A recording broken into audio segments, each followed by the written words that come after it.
Just a few days after Nathan and I got our marriage certificate, intimate photos of him and his secretary were all over the internet. Furious, I left the country. 3 years later, upon my return, I saw him embracing his secretary intimately in a bar. He smiled and introduced her to me. She's my girlfriend now. We finally got divorced. One late night, my phone rang and woke me up. Stella, I love you, let's remarry. Henry leaned over and said, Nathan, Stella is my wife now. Mind your manners. Nathan and I grew up together since childhood. 6 years my senior, he cherished me like a precious gem, cradling me in his palms as I came of age. At 20, he couldn't wait to take me to get our marriage certificate. Yet after tying the knot, he spent every night carousing, with never-ending tabloid scandals. Heartbroken, I went abroad alone for further studies. 3 years passed. They say absence makes the heart grow fonder. But for us, absence only hastened our divorce. When I returned after completing my studies, I came straight home from the airport and slept for an entire day. At 10 p.m., I arrived at the bar dressed to kill. When my bestie Lola saw me, she let out a sharp whistle. Damn babe, tonight big sis is treating you to something nice. Her idea of something nice involved lining up several handsome, sweet-talking boys to drink and flirt with us. Lola loved rowdy fun and excitement, so I sipped my cocktail while indulging her antics. Amid the laughter and chatter, a young guy at the next table asked his older brother, Nathan, I heard sis-in-law is back. Are you and Susan planning to keep things on the down low? A familiar voice rang out. What the hell is Stella anyway? If she can't tolerate Susan, then we'll just get divorced. Lola recognized the voice next door and her expression changed dramatically. She grabbed a wine bottle angrily, ready to confront them. I stopped her, saying, calm down. This is something I need to handle myself. I walked over with 2 glasses of wine. Nathan was startled at first, then raised an eyebrow at me provocatively before leaning down to kiss Susan. Susan turned pale and struggled to break free from his embrace. But Nathan only held her tighter, introducing her to me with blatant arrogance. Stella, this is my girlfriend, Susan. I felt nothing inside. They say heartbreak is a process, but all my inner turmoil and pain had been repeatedly desecrated by Nathan over the past 3 years. By now, I was numb, shattered into pieces. I didn't spare Susan a single glance, calmly handing the drink to Nathan. Nathan, drink this farewell toast with me. We'll get divorced tomorrow. Rage flashed in Nathan's eyes as he glared at me viciously. Fine. If I don't divorce you, I'm a dog. Since childhood, I'd dreamt countless times of drinking the wedding cup with Nathan at our ceremony. Little did I know our destined drink would be this parting cup. I drained my glass in one gulp and turned to leave. Henry, who'd been with Nathan, suddenly grabbed my arm. Stella, you've had too much. Let me take you home. I gazed at him quietly, seeing pity in his eyes. And heartache. Okay. Our family has been close friends with Nathan's and Henry's families for generations.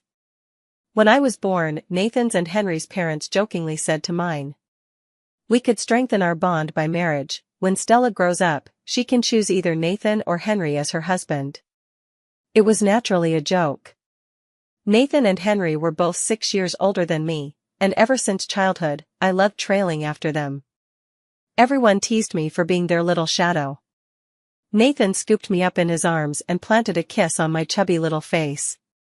Stella is my little princess. I wish I could carry her around in my pocket every day. I wrapped my chubby little arms around his neck and gave him a loud smooch on the cheek in return. The adults teased me, Stella, aren't you embarrassed following Nathan and Henry around all day? Tilting my head, I answered in my sweet baby voice, no shame. I'm Nathan's little princess. Who else would I follow if not him? I was the only daughter in my family, but before high school, Nathan and Henry protected me like guardian angels on either side. That is, until after the college entrance exams, when Nathan set up an extravagant rose display outside the testing center. He played for Elise on the violin, then knelt on one knee to confess his feelings. I said yes on the spot. Love is a matter for two people, there's no room for a third. Not even Henry. Henry seemed to vanish from our world. What was once a trio now became an intimate duo. In the first 2 years of our relationship, Nathan and I were inseparable, sweet as honey. At that time, Nathan had just taken over his family's company. He was extremely busy, but he would report his whereabouts to me anytime, anywhere. His phone password, apartment code, and bank password all used the date of our confession as the combination. He shone brilliantly, surrounded by endless temptations and beautiful women. Yet his eyes remained steadfastly fixed on me. Through his actions, he swept away all my doubts and suspicions. The moment I turned 20, he couldn't wait to take me to register our marriage. I thought Nathan and I would spend our entire lives together in sweet happiness like this.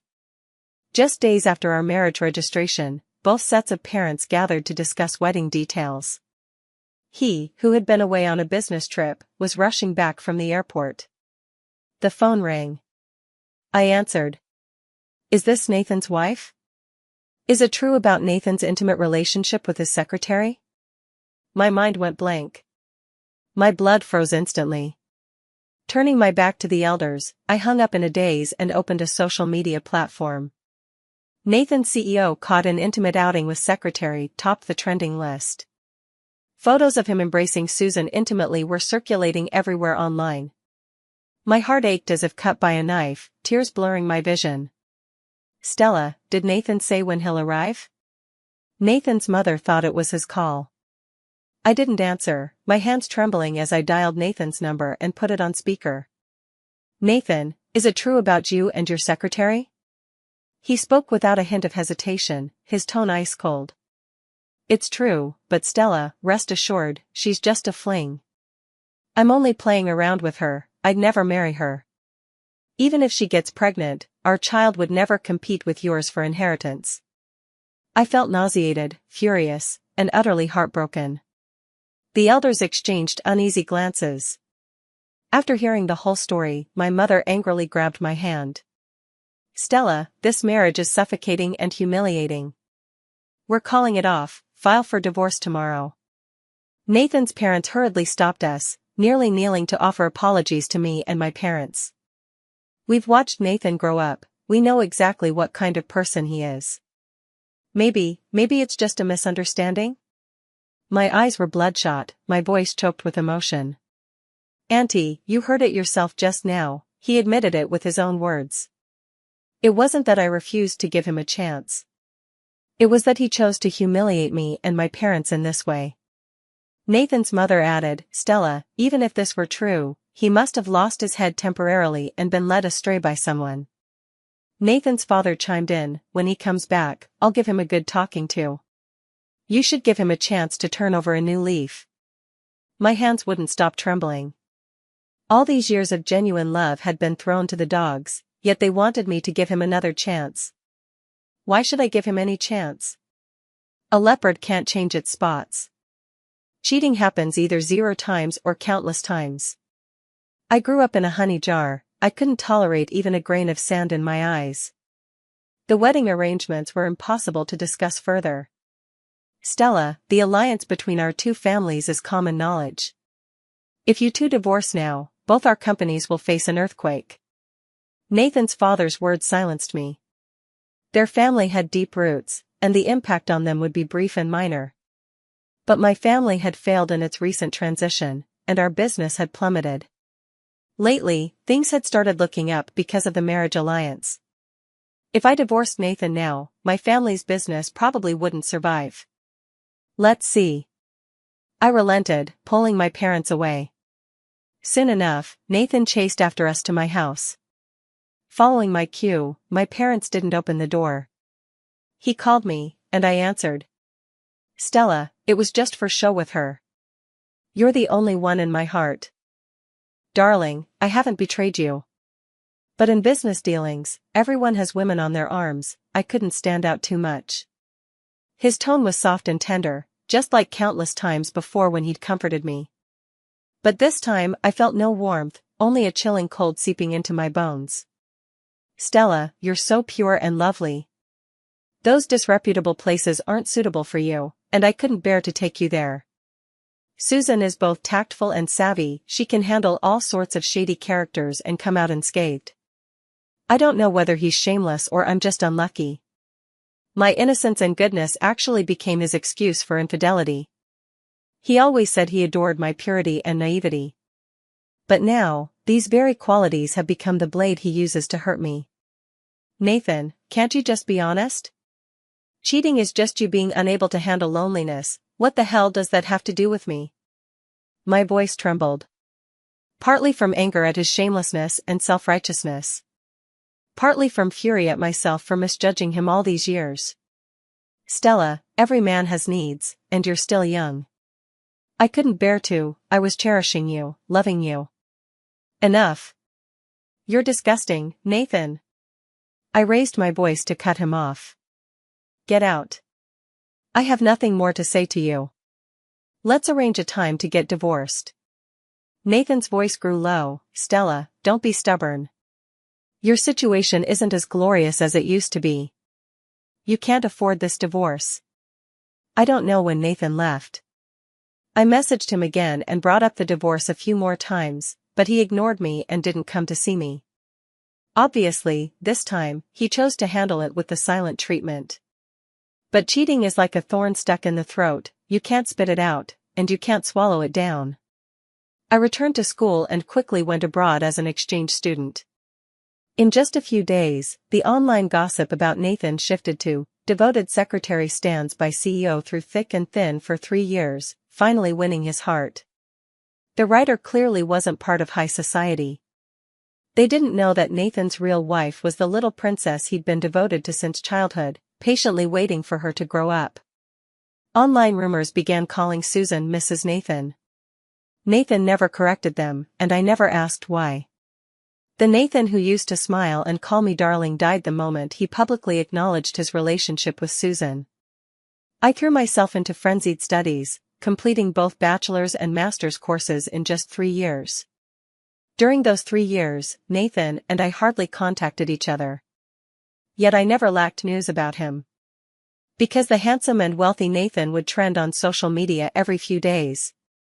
The women by his side, those so-called casual flings, kept changing faces. Today it might be some third-tier celebrity, tomorrow an international supermodel. Occasionally when caught by paparazzi, he'd reply in good humor, "Don't make up stories, we're just friends." When Susan was mentioned, he would smile without saying a word. Neither admitting nor denying. At first, I would see these gossip pieces. And couldn't help but feel hurt and sad. But as I kept hurting and grieving, gradually, the feelings faded away. At the end of the first semester abroad, Nathan finally called. "When are you coming back? I'll pick you up at the airport." His tone was calm, as if the distance and emptiness between us over the past several months had never existed. "My parents are coming to spend the holidays with me." At this moment, I wasn't confident I could face Nathan calmly. I feared I might break down in front of him, and I dreaded facing the stranger he had become to me. The Nathan from the past decade had been too good, which made the present Nathan seem all the more despicable. I didn't know which version was the real him. All I knew was that I needed to completely sever ties with him, regardless of which Nathan was genuine. "Stella, that's enough. All these years, I've moved heaven and earth to give you whatever you wanted. And now just because I had some harmless fun, can't you show a little tolerance?" I was originally feeling a bit heartbroken, but now I was so angry it made me laugh. "Nathan, I can't tolerate this." 3 years passed, and my study abroad journey ended. I still couldn't tolerate it.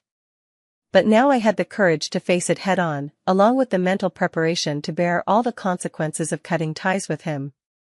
Nathan stopped laughing.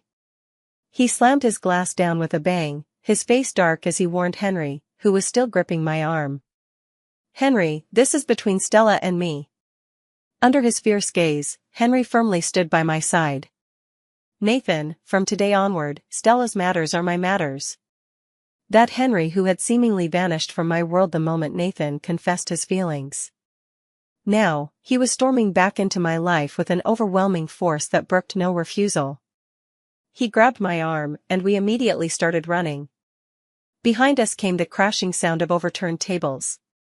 But we didn't stop for a second until we reached the parking lot. As the car pulled onto the main road, I pressed a hand against my pounding heart.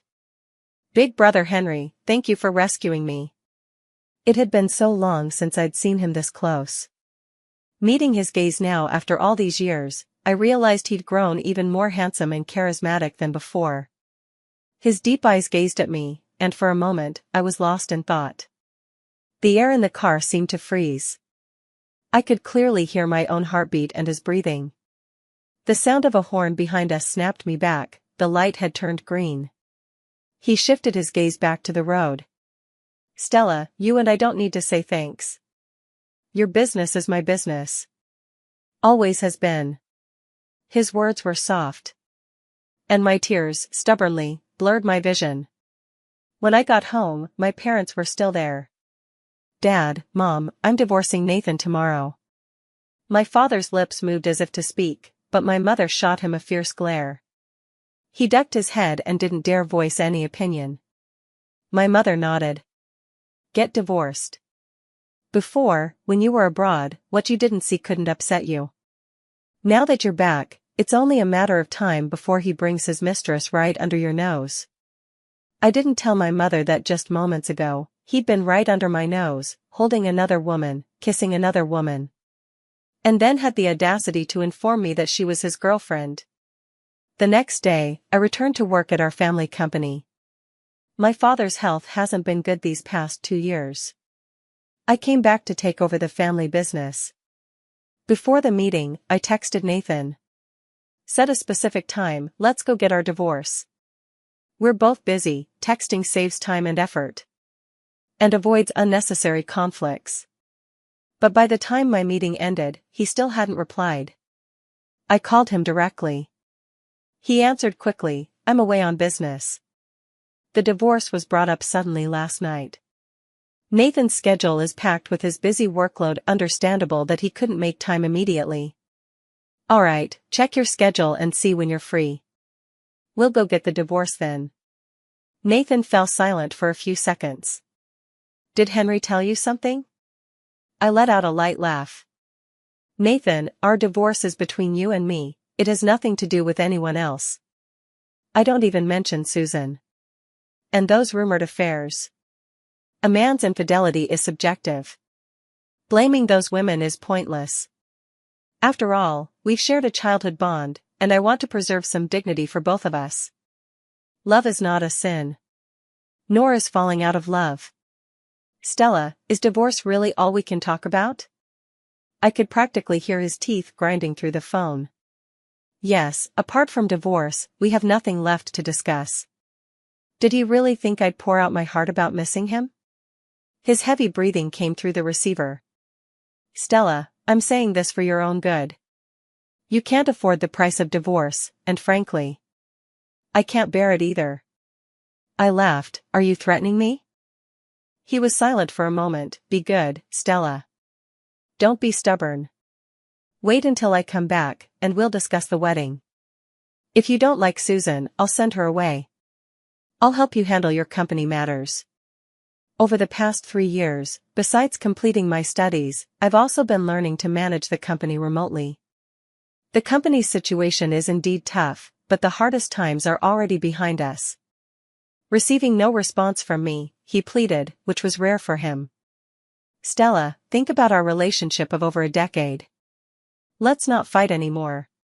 Let's live a good life together from now on, alright?" I don't know where he gets the nerve to actually bring up the past and still want to live a good life with me. The moment he embraced Susan, our good days together were shattered, gone, over. "Nathan, you and Susan should live well together.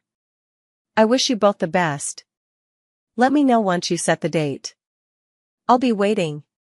I hung up the phone and threw myself into my busy work. Thanks to years of remote management experience, I quickly got the hang of company affairs. In just a few days, my father stepped down from his responsibilities and went home to rest with peace of mind. Time flew by, and before I knew it, over half a month had passed. Nathan was either away on business or too busy, so our divorce still hadn't been finalized. But when it came to throwing obstacles in my path in the business world, he'd given me plenty. This made my already hectic schedule even more overwhelming. At noon, Henry came to see me with lunch. I was typing up a proposal at my computer and didn't have time to pay him any attention. He ladled out a bowl of soup and placed it in front of me. "Have a sip first to warm your stomach." I lifted my eyelids to glance at him.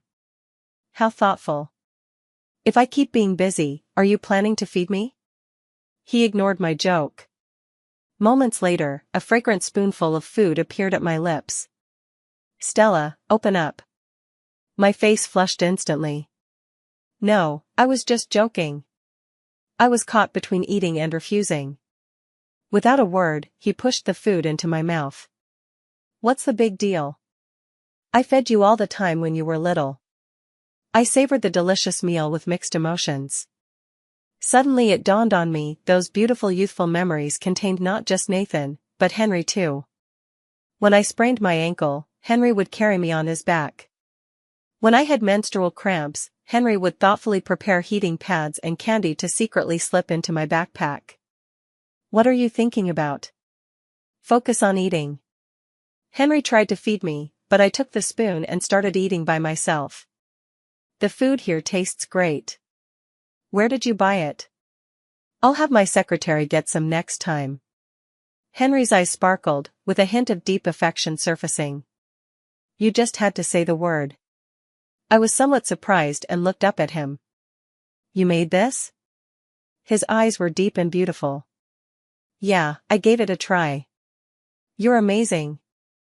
Knowing it was Henry's cooking, my appetite improved even more, and I polished off the food enthusiastically. Then, I ended up overeating. Henry held my hand and gently massaged my fingers to help relieve indigestion.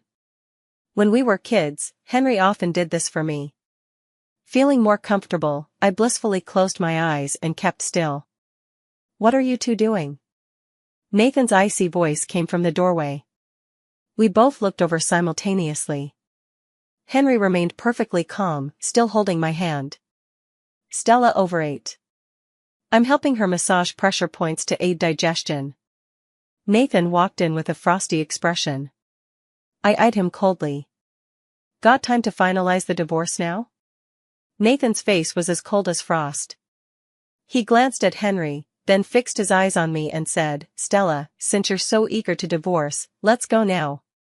I immediately stood up and threw his words back at him. "Let's go now. If you don't go, you're a coward." Nathan looked conflicted, as if struggling. "We don't have to go right now. We can't go empty-handed, after all." I patted my bag and said to him, "Don't worry, I have all my documents and papers in my bag." Nathan found himself in a dilemma and had his assistant fetch his documents for him. Since I voluntarily waived any claim to the marital assets, the procedures were completed quickly. An hour later, I received the divorce cooling-off period notification. At the entrance, Nathan said to me with a dark expression, "Stella, I'll give you one last chance. If you move back to my place now, we won't go through with this divorce. All your company's problems will be resolved as well." Even at this point, he still believed I was playing hard to get, that I couldn't live without him. What wishful thinking. Not interested. Goodbye. I walked away, and after a few steps, an email notification popped up on my phone. I opened it, no text, just an image. It was a 12-week pregnancy test report. Both the sender's and patient's names read, Susan. I casually forwarded the pregnancy test report to Nathan. Hurried footsteps followed, and my arm was grabbed. "Stella, let me explain." He looked frantic. This was the first time I'd ever seen him so panicked. "She set me up with the child. I'll make her get rid of it right away. Only you can bear my child, Nathan's child." "Huh?" I sneered. "Nathan, you think I'd want to have a child with a disgusting scumbag like you? You're not worthy." As soon as I finished speaking, I was pulled into a familiar embrace. It was Henry. Nathan, you say Susan set you up. What kind of drug did she give you? The kind that made you stay with her all these years? Nathan glared at Henry with a dark expression. Henry, Stella and I are none of your business. I'll explain any misunderstandings and grievances she has with me myself. Stay out of it, you're an outsider. As he spoke, he reached out to pull me toward him. Henry shielded me behind him, his expression sharp and fierce. Nathan, I told you before, if you treat Stella well, I'll wish you both happiness. But if you don't, Stella's business becomes my business. Nathan's eyes blazed with anger. Henry, do you think I don't know what you're hiding? Stella and I aren't even officially divorced yet, and you're already getting touchy with her right in front of me. Do you think I'm dead? Henry's gaze was icy cold. Nathan, what about you? Over the past 3 years, you've been flirting with your lovers. Did you think Stella was dead? After Henry finished speaking, he quickly turned to look at me. I smiled at him. Don't worry, I've already moved on. Henry ruffled my hair, just like he used to when we were young. Yeah, let's go get some ice cream. Ignoring everyone else, we kept talking and turned to leave. Nathan's furious voice came from behind us. Stella, if you still want to save your company, turn back now, and I'll let it slide. I turned my head and smiled at him. Nathan, whatever underhanded tricks you've got, bring them on. We haven't officially crossed swords yet, who'll come out on top remains to be seen. After speaking, I hooked my arm through Henry's and walked toward his car. Stella, don't think having Henry in your corner means you can beat me. Just you wait. Ignoring him, I got into Henry's car. While driving, Henry kept glancing at me cautiously, but my smiling expression reassured him. I've really moved on. Henry made an acknowledging sound, then at a red light, handed me a box of chocolates. Want some? I'm still full from lunch, not hungry at all right now. No thanks, still stuffed. I rubbed my belly as I spoke. Henry looked concerned at first, then suddenly chuckled. Then you shouldn't have ice cream yet either. I refused to comply. No way. I've been dreaming about that ice cream while abroad. Been too busy since returning, and finally got half a day off today. I must have it. Henry made a disapproving click with his tongue and gave me a resigned look. Fine, but walk 2 kilometers slowly before eating it. All right. For the sake of food, even though I'm usually extremely lazy, he forced me to take a leisurely walk in the children's park across from the ice cream shop. The park required an entrance fee. Henry asked how much it was. The auntie said, a family package for 3 is 12 yuan. I wanted to explain, but Henry laughed and said, for now, it's just a family of 2. The auntie let out an "oh" and said, a couple, then? That'll be 10 yuan.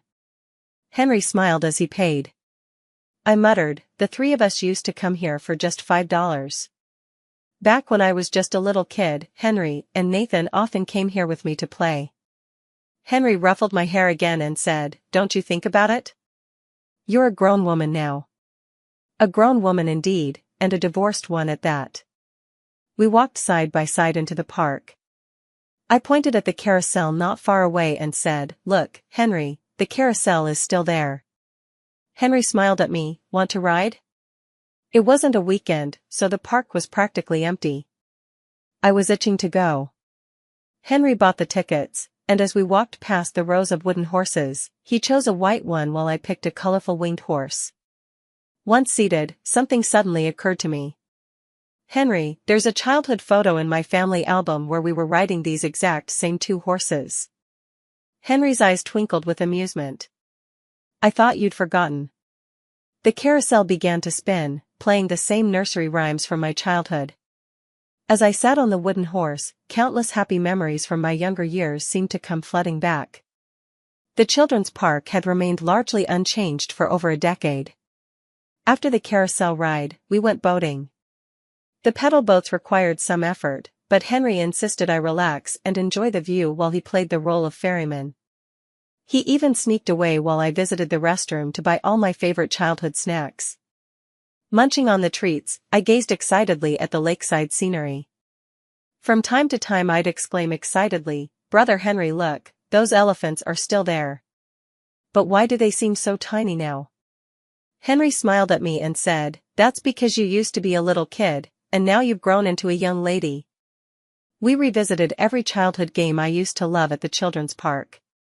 It was quite physically demanding, but Henry kept feeding me snacks the whole time. He took many photos of me happily riding the wooden horse, of me leaning over the boat to play with water while eating snacks. And there were pictures of us with arms around each other's shoulders, laughing heartily. All of these, he selected and posted on the forum. And I knew nothing about it. After leaving the children's park, we happily went to buy ice cream across the street. The greatest happiness for an adult is to relive the joy of being a child again. Today, I not only partially escaped the misery of marriage but also got to be a child once more. While buying ice cream, I hurried to pay first. I handed the ice cream to Henry. "Brother Henry, thank you." Henry took it, and I licked my own ice cream. "And thank you too, myself." Finally, I found the courage and ability to break free from this unhappy marriage. Henry understood everything, just gently patting my head. He smiled tenderly and said, "After this ice cream, only sweet days lie ahead." We strolled down the street while eating. My phone rang, and I answered it. "Stella, are you that desperate? We're still in the divorce cooling-off period, and you're already with another man?" I giggled. "Nathan, can't handle it already? Then how will you compensate me for what I've felt these past 3 years? I used to be too lazy to argue with him, and since I wasn't strong enough to oppose him, I laid low and stayed far away. I needed to strengthen myself first before I could afford to confront him openly. Of course, if I had insisted on divorcing him at the risk of the company's complete downfall back then, it wouldn't have been impossible. My parents love me dearly and would have supported me unconditionally. But I couldn't bear to let my parents' lifelong efforts be ruined just because I'd met a scumbag. So, I chose to retreat for 3 years. Now, I wouldn't dare call myself invincible. But I've gained the confidence to face him in a battle of wits. Nathan instantly cowered under my rebuttal. "Stella, let me explain, I had no choice." "Unavoidable reasons?"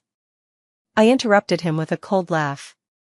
"It's just the same old excuses. You pity me for being too young to touch, while you're a grown man with normal needs." Henry stared at me in shock. Nathan on the other end of the line also seemed stunned and at a loss for words. "Stella, I couldn't be bothered to listen to his nonsense. Enough with the eyes. I'm hanging up." I had been in a perfectly good mood, but his phone call ruined everything. Putting away my phone, I grabbed Henry, who was still frozen in shock, and dragged him along. "Let's go home." Henry remained silent all the way until he dropped me off downstairs. I told my parents about the divorce. They turned their heads away, secretly wiping their tears. I reached out and hugged them. "Dad, Mom, it's my fault for not seeing clearly. I spent over 10 years without recognizing his true colors. I'm sorry for putting you through all this suffering these past few years." Our family, though not as prominent as Nathan's or Henry's, was still a well-known and respected household in City A. Nathan's blatant affairs over the past few years have been nothing short of a naked insult and contempt to our parents. Mom gently patted my back. "Stella, it's because we weren't strong enough that you lacked the courage to stand up to him." Dad also choked up, "I know, you only endured humiliation and left for 3 years because of the company." With reddened eyes, I gently pushed them away. "Dad, Mom, don't worry. I'm confident I can fight him this time. You don't need to worry about me." My father patted my head. "Stella, that Henry is a good kid. If you need anything, you can talk to him more." I nodded at first. "I know he's good, he's my brother after all." Then I shook my head. "But I won't rely on his family's influence to get things done. That would be no different from depending on Nathan's family like before. I want to use my own strength to compete with Nathan. Only then will I never be controlled by anyone again." Though my parents felt sorry for me, they also understood that I was right. If my family hadn't relied too much on Nathan's family's support back then, I wouldn't have had to endure these past few years, letting Nathan walk all over us. That evening, I arranged to meet Susan. Susan, you've been with Nathan for so long, yet you haven't even gained a proper status. I feel sorry for you. Susan's face turned pale. I feel sorry for you too. You've been married to Nathan for so long, and he hasn't even touched you. I smiled indifferently. Thankfully, he never touched me, otherwise, I'd have found it utterly repulsive. Susan, you don't need to be so hostile toward me. I'm here to help you. I showed her the divorce cooling-off period notice. Susan stared at me in disbelief. You're really willing to divorce? I nodded with a smile. Like you said, he wouldn't even touch me. What's the point in holding on to him? Of course, this wasn't my genuine thought, but for now, I needed to win Susan over as an ally. The priority was to pacify her hostility, not reveal my true feelings. Susan remained skeptical, but I didn't press my own matters further. I simply said, telling me about your pregnancy won't help. You should find a way to let Nathan's parents know you're carrying their grandchild. I was certain Nathan would make trouble during the divorce cooling-off period. And pregnant Susan would be the perfect pawn to keep him in check. Nathan's parents came to my house the very next day, begging me to give their son another chance. I neither agreed nor refused, I was just waiting for Susan's grand performance to begin. And Susan had a bit of a brain. Having been by Nathan's side for so many years, it was as easy as pie for her to get information about his family's whereabouts. On the third day after meeting me, she went to the hospital for a prenatal checkup and deliberately bumped into Nathan's parents, who were there for a routine examination. Nathan was almost 30, and his parents had been pushing for a grandchild every day, their desire to hold a grandchild reaching the heavens. Now, hearing that Susan was pregnant and that I was dead set on divorce. After much thought, they came to my house again. This time, they were here to apologize and make amends. I'm sorry, Stella. It's our fault for not disciplining him properly, allowing Nathan to become so lawless. But Susan is pregnant, and the baby is innocent. We hope you can forgive us and let things be. I had long lost any feelings for Nathan, so forgiveness was irrelevant. But my parents' suffering these past few years couldn't be in vain. Uncle and aunt, I only ask that Nathan publicly apologizes to me and my parents on his personal social media account. Nathan's parents repeatedly said, it's the least we can do. You've suffered so much these past few years. Suffered? It was more than suffering, it was utter humiliation. Not long after Nathan's parents left, Nathan himself showed up. I didn't let him inside, only allowing him to wait for me in the yard. When I saw him, I was shocked.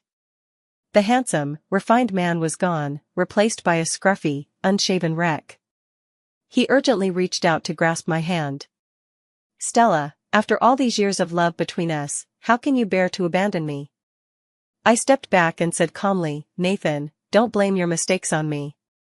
You're the one who betrayed our relationship. You're the one who abandoned me first. When you got intimate with Susan or other women, it was over between us. Nathan's eyes turned bloodshot, flashing with ferocity. Stella, are you really determined to divorce me, even if it means becoming my enemy? I nodded firmly, yes, no matter what happens, this divorce is happening. He gritted his teeth, Stella, you're a little princess raised in a greenhouse. What makes you think you can compete with me? I shrugged, who knows? Maybe I'll rely on luck? He pointed at me fiercely, fine. I'll wait for you to come crawling and begging. Susan's pestering didn't affect Nathan's tactics against me. But I had long been prepared. Round 1, Nathan's company aggressively joined a bidding project that my company was participating in. Compared to Nathan's company, mine was naturally at a slight disadvantage. Nathan even offered a lower price than mine. Everyone believed I would lose without a doubt. But on the day of the bidding, I played my trump card. My company held a patent for the latest technology. Utilizing this patent for the project would achieve higher efficiency and quality than traditional methods. Without any surprise, I won. I ran into Nathan at the hotel entrance. Flames burned in his eyes as he said, "Stella, you just got lucky." But such strokes of luck kept coming one after another, with fortune favoring me repeatedly. I faced Nathan 3 times, and each time, due to similar reasons, he lost while I won. On the final day of the divorce cooling-off period, I appeared at the hotel where Nathan was signing a contract with his business partner. I said to his partner, "Mr. Winthrop, I have a more perfect proposal and a more professional team setup. Would you be willing to give me half an hour?" Nathan glared at me, grinding his teeth. "Stella, are you here to steal my business?" I shook my head with a smile. "Nathan, didn't you do the same thing? I remember you calling it fair competition. Why does it become stealing when it's me? Or are you just a sore loser?" Nathan's eyes burned with anger. He took a deep breath, suppressing the fire, and smiled at Mr. Winthrop. "I'd also like to experience Stella's perfect proposal and see this more professional team setup." Within half an hour, I successfully secured Mr. Winthrop's business deal worth hundreds of millions. Nathan looked at me in disbelief. "How could you possibly get the AG team to work on this project?" I stared at him like he was an idiot. "Nathan, how dare you claim to love me? You have no idea what I've been doing abroad for the past 3 years, do you? In those 3 years, I earned the favor of a world-renowned mentor. While working with the AG team, I contributed to several high-profile projects and built a reputation within the international industry. Yet Nathan claimed to love me while indulging in his romantic dalliances, never once bothering to follow my career abroad. Otherwise, he wouldn't have lost so miserably. He actually thought that this little princess of his went abroad for a few years just to gild her resume and take a leisurely vacation." Nathan immediately searched on his phone, his expression slightly changing. There were plenty of posts about me on foreign websites, and photos of me with my mentor and the AG team could be easily found. I didn't want to say anything more to him because I saw Henry getting out of the car and walking toward me. "Stella, how did it go?" I linked my arm with his. Of course, it was a triumphant victory. "Let's go grab some food." Henry dotingly tapped my nose. "All right, what do you want to eat?" "I'll make a reservation." I swallowed my saliva. "I want to eat the fish maw chicken you made." He had made it for me a few days ago, and I've been craving it ever since. He laughed. "Princess, that takes the whole afternoon to prepare. I'll make it for you in a couple of days. For today, how about I make something else?" I nodded with a smile.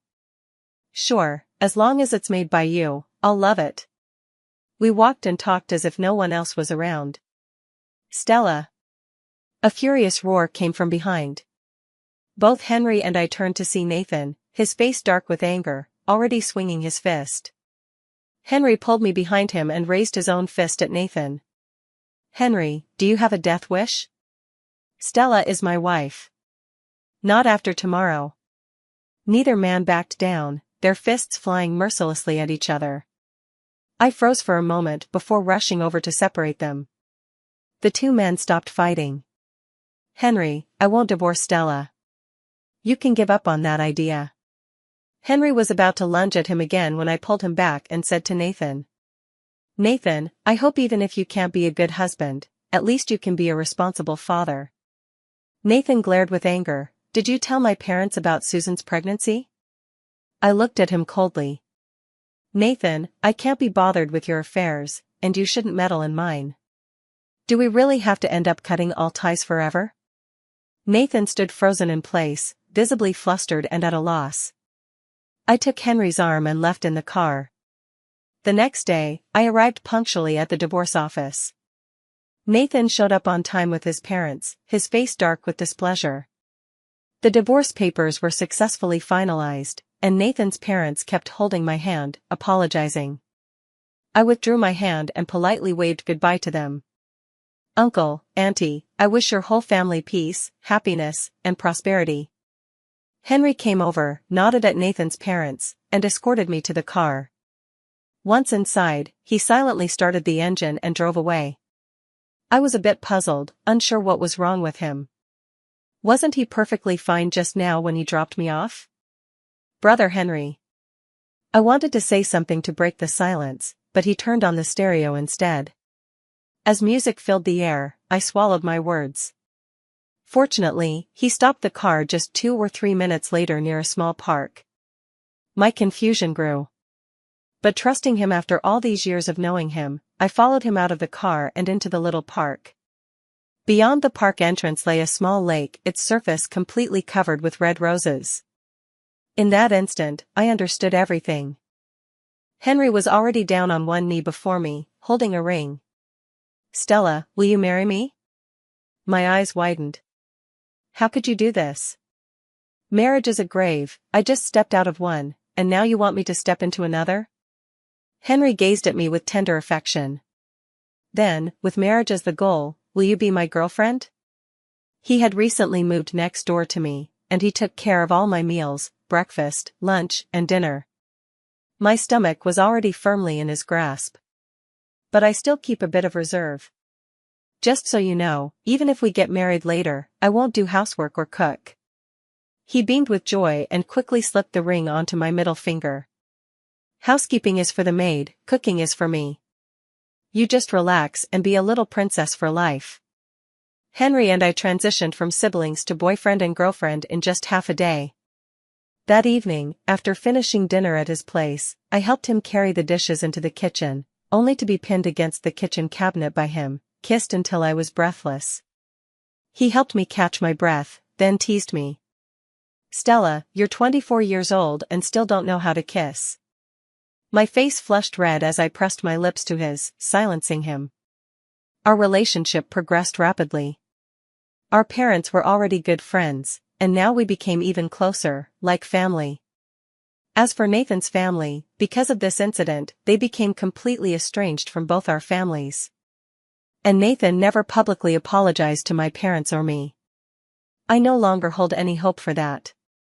Anyway, we've already divorced smoothly, and his affairs are no longer any concern of mine.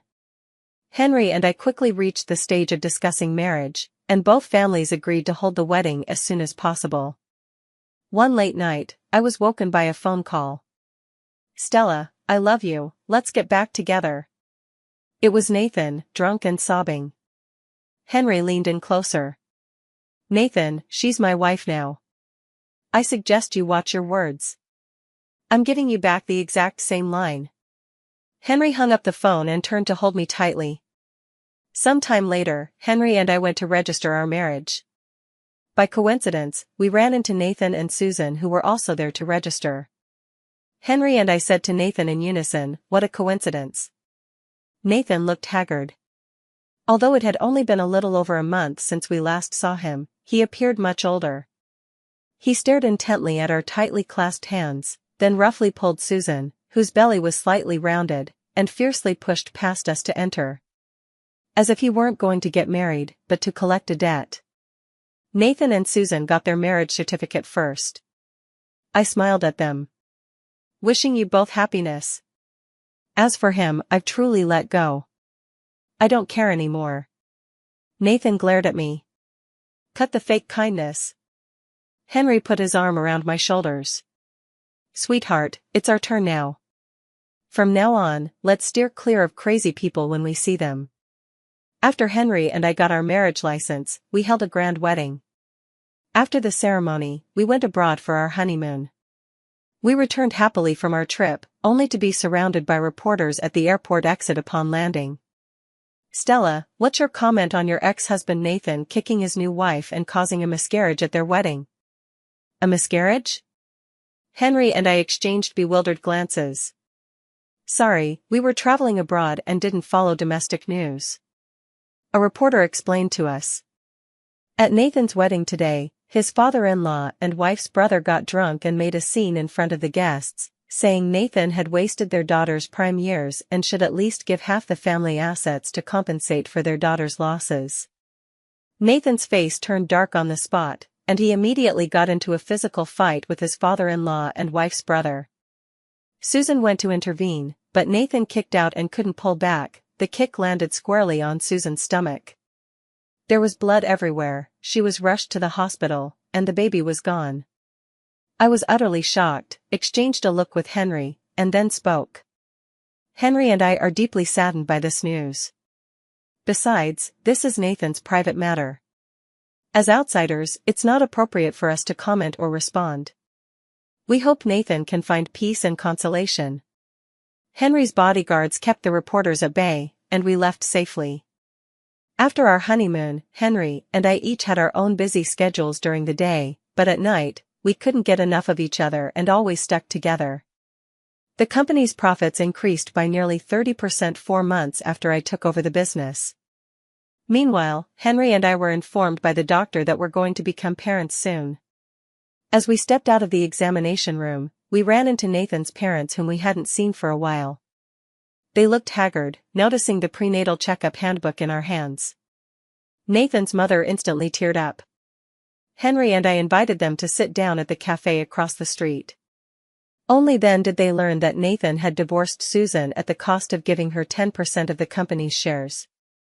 But Susan's brother remained relentless, causing a scene at the company and accusing Nathan of killing his nephew. The two quarreled at the company entrance, where Susan's brother shoved Nathan. Nathan's head struck the doorstep, rendering him unconscious on the spot. Hospital examinations revealed a fractured skull and damaged brain nerves. The best possible outcome after recovery would be memory loss and diminished cognitive function. The worst-case scenario would be permanent unconsciousness, a vegetative state. Nathan's mother spoke while wiping away tears. "Stella, you're so wonderful. It's Nathan who's blind, falling for such a troublemaker." I didn't respond. Even now, she still believed it was someone else's fault. Henry comforted them with a few words, and then we got up to leave. After some time had passed, Nathan's mother came to see me and Henry again, pleading tearfully. "Henry, Stella, if you have time, could you go visit Nathan?" In the end, our hearts softened, and we went with Nathan's mother to his house. Nathan was comfortably dressed in his loungewear, sitting quietly amidst a pile of Legos, assembling them. "Nathan, look who's here to see you." Nathan lifted his head and stared fixedly at me and Henry. Then he turned to his mother with a puzzled and disappointed expression. "Mom, didn't you go to call Henry and Stella to play with me? Why did you bring these big brother and sister here instead?"